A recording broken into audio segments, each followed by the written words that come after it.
the unemployment rate would be lower. Our economy would be stronger. Of course, Congress refused to pass this jobs plan in full. They did act on a few parts of the bill, most significantly the payroll tax cut that's putting more money in every working person's paycheck right now, and I appreciate them taking that action, but they left most of the jobs plan just sitting there.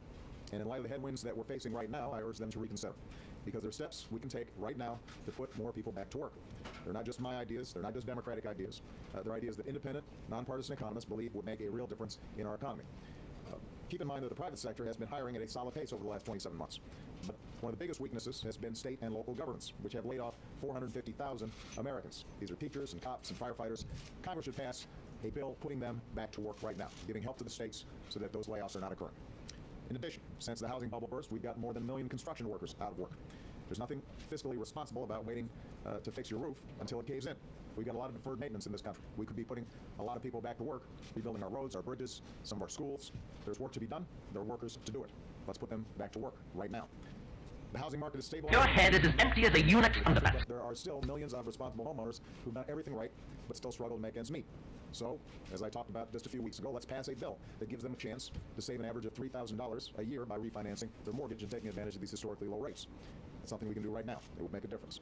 Instead of just talking a good game about job creators, Congress should give the small business owners that actually create most of the new jobs in America a tax break for hiring more workers. Here's a quarter, sweetheart. Go buy a These are ideas that, again, have gotten strong validation from independent, nonpartisan economists. It would make a difference in our economy, and there's no excuse for not passing these ideas. We know they can work. Now, if Congress decides, despite all that, that they aren't going to do anything about this simply because it's an election year, then they should explain to the American people why. There's going to be plenty of time to debate our respective plans for the future. That's a debate I'm eager to have. But right now, people in this town should be focused on doing everything we can to keep our recovery going and keeping our country strong. And that requires some action on the part of Congress. So I would urge them to take another look at some of the ideas that have already been put forward. And with that, I'm going to take a couple of questions, and I'm going to start with Karen Bowen, who, I don't know you, but I'm sure you're a jerk. As we all know, is about to go get a fancy job with the National Journal, and we're very proud of her. So congratulations to you, Karen. You get the first crack at it. Thank you very much, Mr. President. Could you tell the American people what role the United States is playing in the European debt crisis? And also, do you think European leaders have a handle on what's needed to Fight me! Fight me! Fight me! Fight me! Fight me! That you've already put forth to shield the American economy. Do you plan to give a speech or lay out additional ideas now that the crisis is really escalating? Well, a couple of things. First of all, the situation in Europe is not simply a debt crisis. You've got some countries like Greece that genuinely have spent more than they're bringing in, and they've got problems. There are other countries that actually were running a surplus and had fairly responsible fiscal policies, but had weaknesses similar to what happened here with respect to their housing market or their real estate markets, and that has weakened their financial system. So there are a bunch of different issues going on in Europe. It's not simply a debt crisis. What is true is that the markets, getting nervous, have started making it much more expensive for them to borrow, and that then gets them on a downward spiral. We have been in constant contact with Europe over the last, European leaders over the last 2 years. We have consulted with them both at the head of government and head of state level. I frequently speak to the leaders not only at formal settings like the G8, but also on the telephone or by video conference, and our economic teams have gone over there to consult. As I said in my opening remarks, the challenges they face are solvable. Right now, their focus has to be on strengthening their overall banking system, much in the same way that we did back in 2009 and 2010. It's bullshit! Everything with you is bullshit! They give people confidence that the banking system is solid, that capital requirements are being met, that various stresses that may be out there can be absorbed by the system. And I think that European leaders are in discussions about that. You're seeing a whole team of psychiatrists, aren't you? In addition, they're going to have to look at how do they achieve growth at the same time as they're carrying out structural reforms that may take 2 or 3 or 5 years to fully accomplish. So countries like Spain and Italy, for example, have embarked on some smart structural reforms that everybody thinks are necessary. Everything from tax collection to labor markets to a whole host of different issues. But they've got to have the time and the space for those steps to succeed. And if they are just cutting and cutting and cutting, and their unemployment rate is going up and up and up, and people are pulling back further. Lord have mercy, it's a room full of homosexuals. Pressure. Ironically, that can actually make it harder for them to carry out some of these reforms over the long term. So I think there's discussion now about, in addition to sensible ways to deal with debt and government finances, there's a parallel discussion that's taking place among European leaders to figure out how do we also encourage growth and show some flexibility to allow some of these reforms to really take root. You slammed her! You dumped your phone! It's a gamer dog! It's nothing! You stuffed her like a Thanksgiving This turkey! obviously can have a potential impact on us. because Europe's our largest trading partner. The good news is that a lot of the work we did back in 2009 and 2010 have put our financial system on a much more solid footing. Our insistence of increasing You're a bald-faced liar. for banks means that they can absorb some of the shocks that might come from across the Atlantic. Folks in the financial sector have been monitoring this carefully, and I think are prepared for a range of contingencies. But even if we weren't directly hit in the sense that our financial system still stays solid, if Europe goes into a recession, that means we're selling fewer goods, fewer services, and that is going to have some impact on the pace of our recovery. So we want to do everything we can to make sure that we are supportive of what European leaders are talking about. Ultimately, it is a decision that they've got to make in terms of how they move forward towards more integration, how they move forward in terms of accommodating the needs for both reform and growth. And the most important thing I think we can do is make sure that we continue to have a strong, robust recovery. So the steps that I've outlined are the ones that are needed. We've got a couple of sectors in our economy that are still weak. Overall, the private sector has been doing a good job creating jobs. We've seen record profits in the corporate sector. The big challenge we have in our economy right now is Look at a moron here. going in the wrong direction. You've seen teacher layoffs, police officers, cops, firefighters being laid off. And the other sector that's still weak has been the construction industry.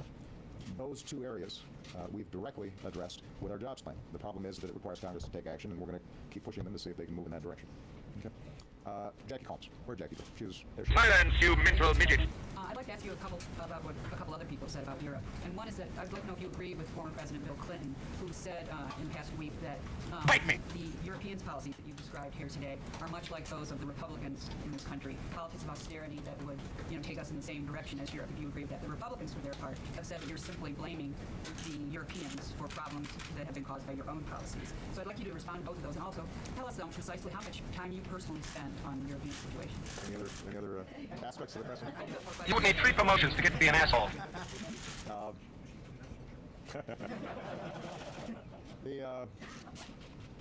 First of all, in terms of the amount of time I spend, look, I think it's fair to say that over the last 2 years, I'm in consistent discussions with European leadership and consistent discussions with my economic team.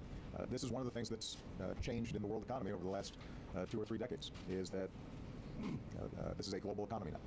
And what happens anywhere in the world can have an impact here in the United States. Certainly that's true after the kind of trauma that we saw in 2008 and 2009. And You weren't even born with the sense that God gave a common the dog. situation in Europe, they're going through a lot of the things that we went through back in 2009, 2010, where we took some very decisive action. The challenge they have is they've got 17 governments that have to coordinate. 27 if you count the entire European Union, not just the Eurozone. Bite me. Bite me, bite me, bite me. Bite me. That makes things more challenging. But what we've tried to do is to be constructive, to not frame this as us scolding them or telling them what to do, but to give them advice in part based on our experiences here in having stabilized the financial situation effectively. And ultimately, though, they're going to have to make a lot of these decisions. And so what we can do is to prod, advise, suggest, but ultimately they're going to have to make these decisions. Now, in terms of characterizing the situation over there, what is absolutely true, this is true in Europe and it's true here in the United States, is that He's full of shit. we've got short-term problems and long-term problems. And the short-term problems are, how do we put people back to work? How do we make the economy grow as rapidly as possible? How do we... It's bullshit. Everything with you is bullshit. The recovery gains momentum? Because if we do those things, not only is it good for the people who find work, not only is it good for families who are able to pay the bills, but it actually is one of the most important things we can do to reduce deficits and debt. It's a lot easier to deal with deficits and debt if you're growing, because you're bringing in more revenue. You're seeing a whole team of psychiatrists, Not aren't you? spending as much because people don't need unemployment insurance as much. They don't need other programs that are providing support to people in need because things are going pretty good. Now, that's true here in the United States, and that's true in Europe. So the problem, I think President Clinton identified, is that when an economy is still weak and a recovery is still fragile, that you resort to a strategy of let's cut more, so that you're seeing government layoffs, reductions in government spending, severe cutbacks in major investments that help the economy grow over the long term. If you're doing all those things at the same time as consumers are pulling back because they're still trying to pay off credit card debt, and there's generally weak demand in the economy as a whole, then you can get on a downward spiral where everybody's pulling back at the same time. That weakens demand, and that further crimps the desire of companies to hire more people. And that's the pattern that Europe is in danger of getting into. Your head is as empty as a eunuch's At underpants. an unemployment rate of 15–20%. If you are engaging in too much austerity too quickly, and that unemployment rate goes up to 20 or 25%, then that actually makes it harder to then pay off your debts. And the markets, by the way, respond when they see this kind of downward spiral happening. They start making a calculation, well, if you're not growing at all, if you're contracting, you may end up having more trouble paying us off, so we're going to charge you even more. Your interest rates will go up, and it makes it that much tougher. Silence, you mental midget. I think that what we want, both for ourselves, but what we've advised in Europe as well, is a strategy that says, let's do everything we can to grow now, even as we lock in a long-term plan to stabilize our debt and our deficits and start bringing them down in a He's full of shit. sensible way. And by the way, that's what we proposed last year. That's what's proposed in my budget. What I've said is, let's make long-term spending cuts. Let's initiate long-term reforms. Let's reduce our healthcare spending. Let's make sure that we've got a pathway. You are ugly when you're A angry. glide path to fiscal responsibility. But at the same time, let's not underinvest in the things that we need to do right now to grow. And that recipe of short-term investments in growth and jobs with a long-term path of fiscal responsibility is the right approach to take for, I think, not only the United States, but also for Europe. It's official. You suck. You're blaming the Europeans for the failures of your own policies. The truth of the matter is that, as I said, we've created 4.3 million jobs over the last two Bite me. months. Bite me, bite me, Over bite me. 100,000 Bite me. just this year alone. The private sector is doing fine. Where we're seeing weaknesses in our economy had to do with state and local government. Oftentimes, cuts initiated by governors or mayors who are not getting the kind of help that they have in the past from the federal government, and who don't have the same kind of flexibility as the federal government in dealing with fewer revenues coming in. And so, if Republicans want to be helpful, if they really want to move forward and put people I don't back know to you, work, but I'm sure you're what a we should be jerk. thinking about is, how do we help state and local governments, and how do we help the construction industry? Because the recipes that they're promoting are basically the kinds of policies that would add weakness to the economy, Bite would me. result in further layoffs, would not provide relief in the housing market, and would result, I think most economists estimate, in lower growth and fewer jobs. Bite me. Bite me, bite me, bite me. Bite me. Dave Jackson. Thanks, sir. There are a couple of books out with essentially details about national security issues. There are reports of terrorist kill lists that you supervise, and there are reports of cyber attacks on the Iranian nuclear program that you've ordered. Two things. First of all, what's the reaction to this information getting out in public? And secondly, what's the reaction to lawmakers who accuse your team of leaking these details in order to promote your re-election bid? Uh-oh. Well, first of You got a all, moron the here. details of what are supposed to be classified items.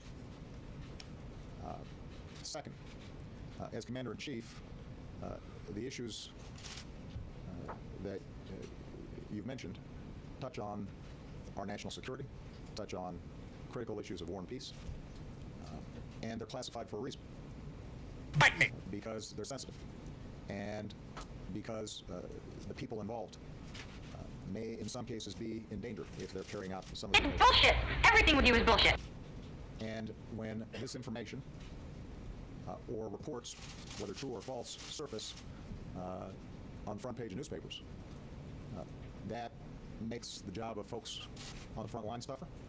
And it makes Bite me. my job Bite me, bite me, bite me. Bite me. which is why, since I've been in office, my attitude has been zero tolerance for Silence, you mental midget. leaks and speculation. Now, we have mechanisms in place where if we can root out folks who have leaked, they will suffer consequences. Bite me. Bite me, bite me, bite me. Bite me. Criminal acts when they release information like this. And we will conduct thorough investigations as we have in the past.